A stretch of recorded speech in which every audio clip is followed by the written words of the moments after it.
come to know that how the hermit went to the hermit, but the hermit initially did not give any answer to his questions. At that point of time, the Tsar decided to help the hermit. He started digging the ground, and after digging 2 beds, he again asked the questions, but the hermit was not ready to give the answer. At that point of time, they could see that a man was entering the arena of the hermit, and he was badly wounded. He was bleeding profusely. The Tsar and the hermit took proper care of the man, and they bandaged the wound, and the man revived and asked for something to drink. Now then they took the man to the room of the hermit and laid him on the bed. Lying on the man closed his eyes, and he was quiet. But the Tsar was so tired with his work and with the work he had done that he crouched down on the threshold and also fell asleep so soundly that he slept through the summer night. So the Tsar was very tired, and with his long walk, and with the work he had done, then he crouched down, then he just folded his legs, and he just lay at the entrance, because there was no such accommodation provided to him. He was in a rather uncomfortable situation, but he adjusted with the situation. He lay on the threshold and also fell asleep because he was very tired. He had a long walk, then he did the tiresome work of digging the earth, so he fell so soundly that he slept all through the short summer night. He slept all through the summer night. When he woke up in the morning, it was long before he could remember where he was or who was the strange bearded man lying on the bed and gazing intently at him with his shining eyes. So when he awoke in the morning, he could not determine in which place he was in, and he could not remember who was his existence, or who was the strange bearded man, lying on the floor, lying on the bed, or the strange bearded man who was lying. And that man was gazing with eager interest at him with very bright shining eyes. He was very curious to talk with the hermit, talk with the Tsar. "Forgive me," said the bearded man in a weak voice. So the bearded man said in a very weak voice to forgive him. When he saw that the Tsar was awake and was looking at him.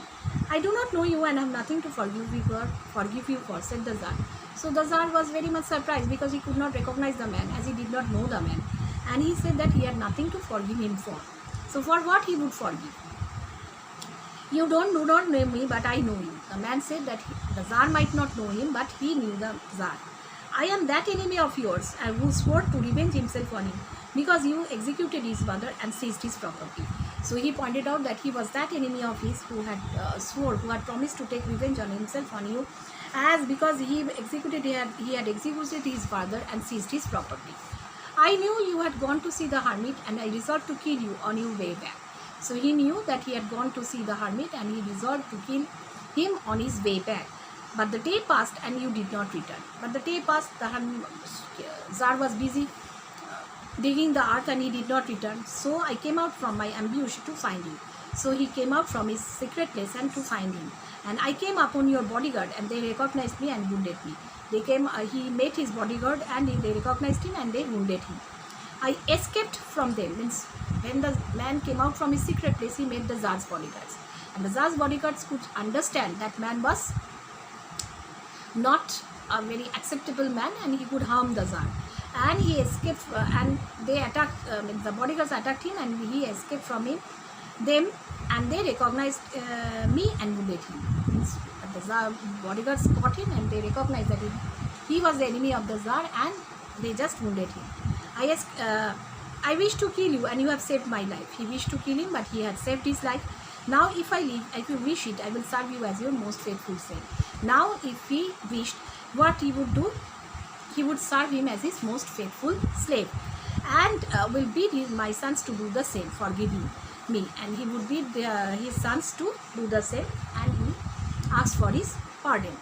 The Tsar was very glad to have made peace with his enemy so easily, and to have gained him for his friend. So the Tsar was very glad that he had made peace with his enemy, and he had gained him for his friend. And not only forgave him, he said he would send his servants and his own physician to attend him. He also promised that he would send his own doctors so that he could be taken proper care of, and he also physician and servants, so that he could be taken proper care, and he promised that he would restore back his property, means he would give back his property.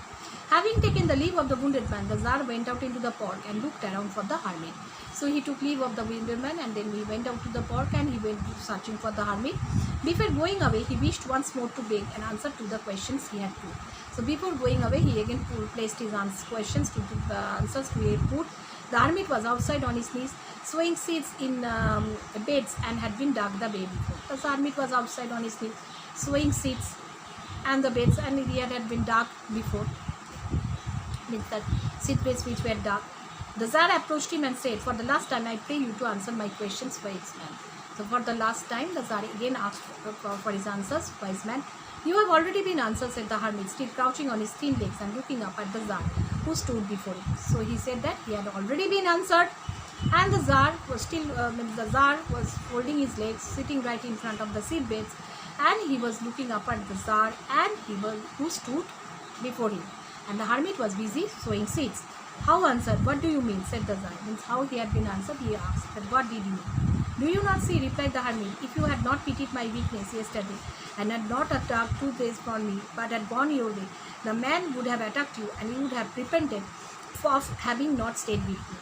So the Tsar the hermit started explaining the whole incident, whole series of incidents.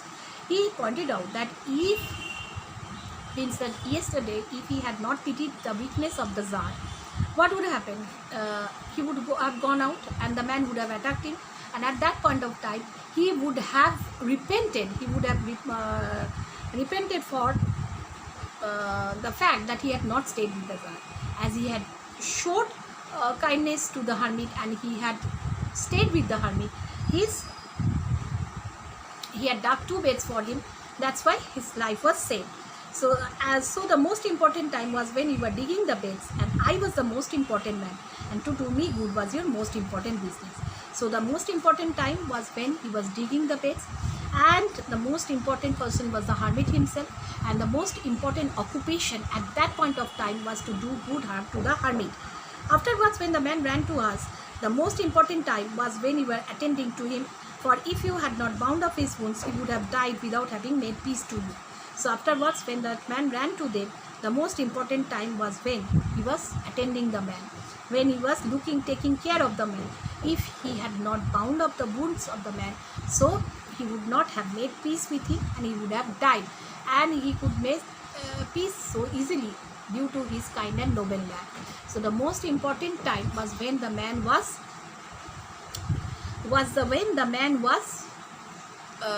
being attended by the Tsar, and the most important was the wounded man at that point of time, and the most important was work was to serve that wounded man. So he was the most important man. What you did for him was the most important business. Remember, then there is only one time that is important. So according to the hermit, that is one time that is important, that is now, that is present. So during the present, we have control over the situation, and future is very uncertain, and past had already gone. So during this time of present, we have any power. The most necessary man is he with whom you are, and for the more man knows whether he will have ever dealings with anyone else. So the most necessary man with whom we are associated in during the present, and for no one knows whether he would have ever dealings with anyone else. Means suppose we don't know what would happen in future, and if sometimes in present with whom we are interacting, may not we would get a chance to interact with him in future. And the most important affair is to do him good. So the most important affair is to do welfare to the man with whom we are associated in the present. For that purpose, Anonymous man sent in his life. So this is the greatest message of the story, that to do the welfare of human beings, we have come to earth.